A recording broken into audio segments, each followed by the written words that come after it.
ജയ് ഹിന്ദ്. വിരമിച്ച സൈനികൻ യൂട്യൂബ് ചാനലിലേക്ക് ഏവർക്കും സ്വാഗതം. DSP അക്കൗണ്ടിനെ DPA അഥവാ ഡിഫൻസ് പെൻഷൻ അക്കൗണ്ട് ആക്കണമെന്ന ഒരു മെസ്സേജ് പലർക്കും ലഭിച്ചിട്ടുണ്ട്. ഇത് സംബന്ധിച്ച് പലർക്കുമുള്ള സംശയം നിലവിലുള്ള DSP അക്കൗണ്ടിനെ വീണ്ടും മാറ്റണമോ എന്നാണ്. ഇതിൻ്റെ വിശദാംശങ്ങളാണ് ഈ വീഡിയോയിൽ. ആദ്യമായി നമുക്ക് സോഷ്യൽ മീഡിയയിൽ പ്രചരിക്കുന്ന ആ മെസ്സേജ് പരിശോധിക്കാം. ഈ മെസ്സേജിൻ്റെ ഹെഡിങ് പ്രതിരോധ ശമ്പളം പാക്കേജ് DSPയും പ്രതിരോധ പെൻഷൻ അക്കൗണ്ടും DPAയും സംബന്ധിച്ചത്. പ്രിയപ്പെട്ട സൈനികരെ, പ്രതിരോധ സേവനത്തിനും വിരമിച്ച ഉദ്യോഗസ്ഥർക്കും ചില ആനുകൂല്യങ്ങൾക്കായി MODയും ബാങ്കുകളും തമ്മിൽ ധാരണാപത്രം ഉണ്ടെന്ന് നമുക്കെല്ലാവർക്കും അറിയാം. അതനുസരിച്ച് നമ്മുടെ മിക്ക സൈനികരും അവരുടെ സാധാരണ സേവിങ്സ് ബാങ്ക് അക്കൗണ്ട് DSPയിലേക്ക് മാറ്റി. ഇപ്പോൾ DSPയും DPAയും തമ്മിൽ വ്യത്യാസമുണ്ടെന്ന് ഞങ്ങൾ മനസ്സിലാക്കുന്നു. സേവനമനുഷ്ഠിക്കുന്ന DSPയും വിരമിച്ച ഉദ്യോഗസ്ഥർക്ക് DPAയും തമ്മിൽ വ്യത്യാസമുണ്ട്. DSP അക്കൗണ്ടിൽ 3 മാസത്തേക്ക് തുടർച്ചയായി ശമ്പളം ക്രെഡിറ്റ് ചെയ്തില്ലെങ്കിൽ ആനുകൂല്യം സ്വയമേവ റദ്ദാക്കപ്പെടുമെന്ന് നിയമം പറയുന്നു. ഡിസ്ചാർജ് ചെയ്തതിന് ശേഷം ശമ്പളം ക്രെഡിറ്റ് ഉണ്ടാകില്ല. പെൻഷൻകാർക്ക് പെൻഷൻ ക്രെഡിറ്റ് മാത്രമേ ഉണ്ടാകൂ. അതിനാൽ DSP അക്കൗണ്ട് സ്വയമേവ റദ്ദാക്കപ്പെടും. ആനുകൂല്യങ്ങൾ ലഭിക്കുന്നതിന് ഒരാൾക്ക് DSP അക്കൗണ്ടിന് പകരം ഡിഫൻസ് പെൻഷൻ അക്കൗണ്ട് ഉണ്ടായിരിക്കണം.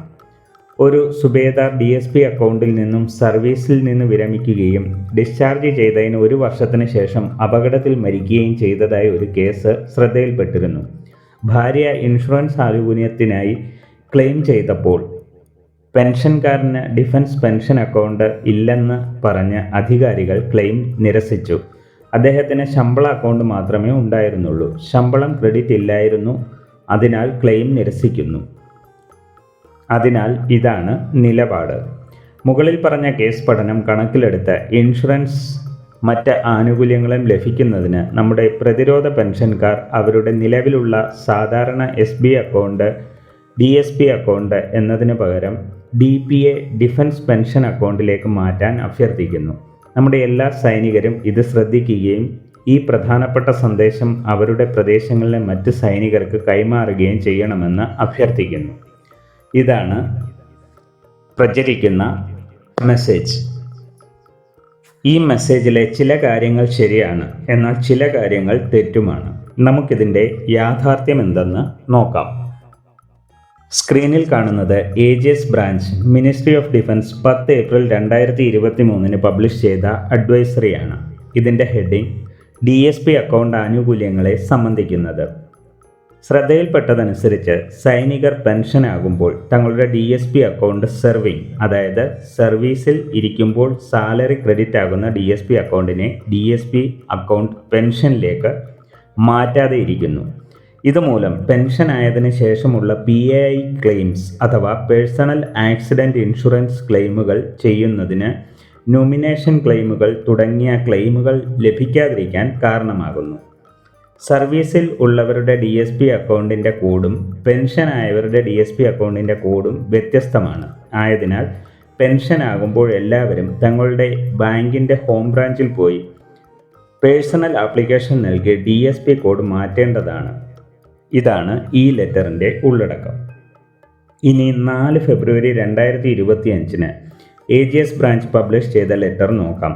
ഇതിൻ്റെ ഹെഡിങ് വിരമിക്കുമ്പോൾ ഡിഫൻസ് സാലറി അക്കൗണ്ടിനെ ഡിഫൻസ് പെൻഷൻ അക്കൗണ്ടിലേക്ക് മാറ്റുന്നത് സംബന്ധിച്ച്.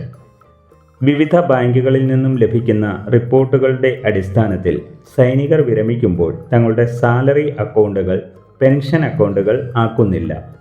ഇതുമൂലം ബാങ്കുകളുമായുള്ള ധാരണാപത്രത്തിലെ ആനുകൂല്യങ്ങൾ വിരമിച്ച സൈനികന് ലഭിക്കില്ല. ഉദാഹരണത്തിന്, നിർഭാഗ്യവശാൽ അപകടത്തിൽ മരണമോ വൈകല്യമോ സംഭവിച്ചാൽ ആനുകൂല്യങ്ങൾ ലഭിക്കാതിരിക്കാൻ കാരണമാകുന്നു. ഇതുമൂലം NOKയ്ക്ക് സാമ്പത്തിക നഷ്ടം ഉണ്ടാകുന്നു. ആയതിനാൽ വിരമിക്കുന്ന എല്ലാ സൈനികരും തങ്ങളുടെ സാലറി അക്കൗണ്ടിനെ പെൻഷൻ അക്കൗണ്ടാക്കാൻ ശ്രദ്ധിക്കേണ്ടതാണ്. ഇതാണ് ഈ ലെറ്ററിൻ്റെ ഉള്ളടക്കം. ഈ 2 ലെറ്ററുകളിൽ നിന്നും പൊതുവായി നമുക്ക് മനസ്സിലായ കാര്യം DSP അഥവാ ഡിഫൻസ് സാലറി പാക്കേജ് അക്കൗണ്ടിൽ സാലറി ലഭിച്ചിരുന്നവർ അതേ അക്കൗണ്ടിനെ പെൻഷൻ അക്കൗണ്ട് ആക്കുകയാണെങ്കിൽ തങ്ങളുടെ ബാങ്കിൻ്റെ ഹോം ബ്രാഞ്ചിൽ ആപ്ലിക്കേഷൻ നൽകി DSP സെർവിങ് അക്കൗണ്ടിനെ DSP പെൻഷൻ അക്കൗണ്ട് ആക്കണമെന്നാണ്. അതായത് DSP അഥവാ ഡിഫൻസ് സാലറി പാക്കേജ് ആരംഭിക്കുന്നത് സ്റ്റേറ്റ് ബാങ്ക് ഓഫ് ഇന്ത്യ 2009 അതിനുശേഷമാണ് മറ്റ് ബാങ്കുകൾ ഇത് ആരംഭിക്കുന്നത്. ആയതിനാൽ 2009 ശേഷം വിരമിച്ചവർ തങ്ങളുടെ സാലറി അക്കൗണ്ട് തന്നെ പെൻഷൻ അക്കൗണ്ട് ആക്കിയിട്ടുണ്ടെങ്കിൽ അത് DSP സെർവിങ്ങിൽ നിന്നും DSP പെൻഷനിലേക്ക് മാറ്റിയിട്ടുണ്ടോ എന്ന് ശ്രദ്ധിക്കേണ്ടതാണ്. ഇനി 2009 മുൻപ് വിരമിച്ചവരും സാലറി അക്കൗണ്ടിനെ തന്നെ പെൻഷൻ അക്കൗണ്ട് ആക്കാത്തവരും ഒരു രീതിയിലും ഭയപ്പെടേണ്ടതില്ല. കാരണം നമ്മളെല്ലാവരും പെൻഷൻ വാങ്ങുന്ന അക്കൗണ്ടിനെയാണ് DSP അക്കൗണ്ടിലേക്ക് മാറ്റിയത്. അങ്ങനെയുള്ളവരുടെ അക്കൗണ്ട് DSP ഗോൾഡ് പെൻഷൻ എന്ന് ഓൾറെഡി മെൻഷൻ ചെയ്തിട്ടുണ്ട്. ആയതിനാൽ തങ്ങളുടെ പെൻഷൻ അക്കൗണ്ടുകൾ DSPയിലേക്ക് പെൻഷൻ ആയതിനു ശേഷം മാറ്റിയിട്ടുള്ളവർ ഇനി ഒന്നും ചെയ്യേണ്ടതില്ല. കാരണം ഓൾറെഡി നമ്മുടെ അക്കൗണ്ടുകൾ DSP പെൻഷൻ അക്കൗണ്ട് തന്നെയാണ്. സാലറി ലഭിച്ചിരുന്ന അക്കൗണ്ടിനെ പെൻഷൻ അക്കൗണ്ട് ആക്കിയവർ മാത്രം ഇത് ശ്രദ്ധിക്കേണ്ടതാണ്. അതും 2009 ശേഷം വിരമിച്ചവരിൽ സാലറി അക്കൗണ്ടിനെ പെൻഷൻ അക്കൗണ്ട് ആക്കിയവർ മാത്രം. ഇനി ഇതുവരെയും തങ്ങളുടെ പെൻഷൻ അക്കൗണ്ടിനെ DSP അക്കൗണ്ട് ആക്കാത്തവർ എത്രയും പെട്ടെന്ന് തങ്ങളുടെ ഹോം ബ്രാഞ്ചിൽ ആപ്ലിക്കേഷൻ നൽകുക. SBIയിൽ മാത്രമാണ് ഈ അക്കൗണ്ടിനെ DSP അക്കൗണ്ട് എന്ന് പറയുന്നത്. PNBയിൽ ഇതിന് രക്ഷക് എന്നാണ് അറിയപ്പെടുന്നത്. ഇതുപോലെ ഓരോ ബാങ്കിനും വെവ്വേറെ പേരുകളാണ് ഈ അക്കൗണ്ടിന് നൽകിയിട്ടുള്ളത്. വീഡിയോ ഇഷ്ടപ്പെട്ടാൽ ലൈക്കും സബ്സ്ക്രൈബും ചെയ്യുക, സുഹൃത്തുക്കൾക്ക് ഷെയർ ചെയ്യുക. മറ്റൊരു വീഡിയോയിൽ വീണ്ടും കാണാം. ജയ് ഹിന്ദ്, വന്ദേ മാതരം.